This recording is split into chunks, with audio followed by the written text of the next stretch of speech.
Lolo Ben, pasensya na po. Ginawa ko po lahat pero hindi po kinain ni Lola Isa.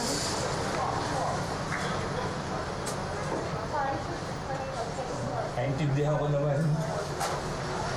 Iya. Lahat naman magpapaalam. Hindi ko lang maiwasan yung malungkot at masaktan. Dahil mag-iisa na ako sa buhay. Wala na si Isa.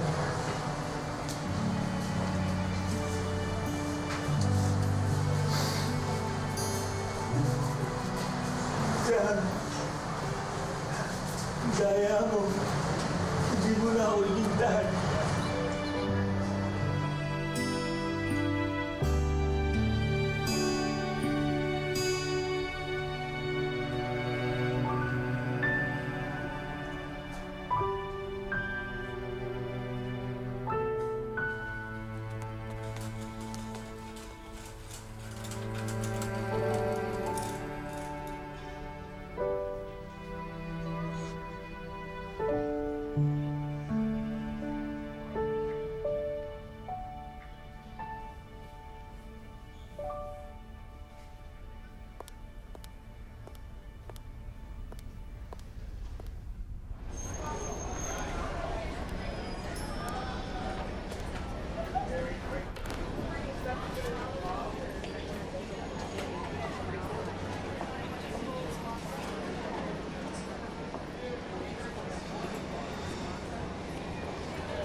Hospital to. Kailangan matutunan mo sikmurahin ang kamatayan. Isa pa lang yan, masasanay ka din.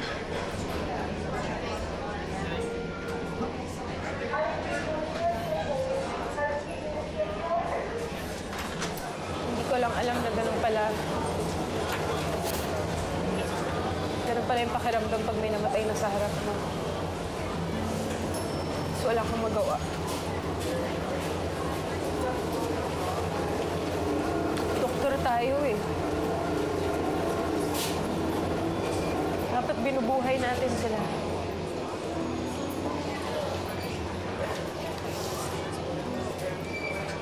Mga doktor lang tayo. Hindi tayo Diyos.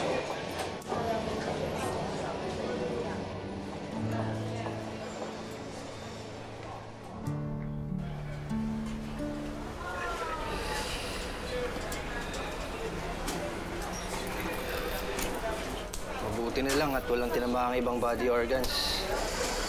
Wala naman pong komplikasyon.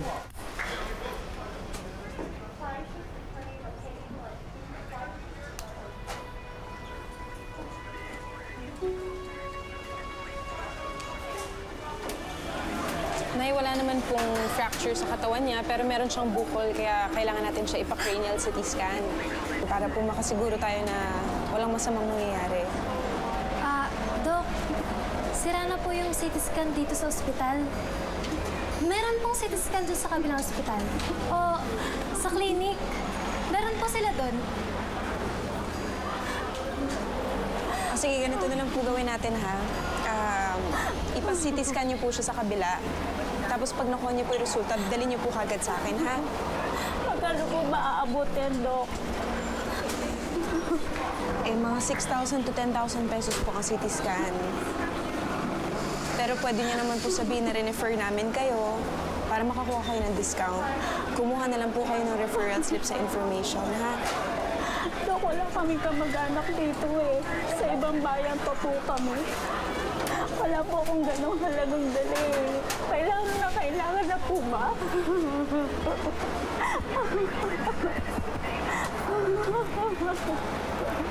Opo, kailangan po sana as soon as possible. Kasi mahirap po ito na yun. Nasa ulo po, hindi natin nakikita. Baka may komplikasyon.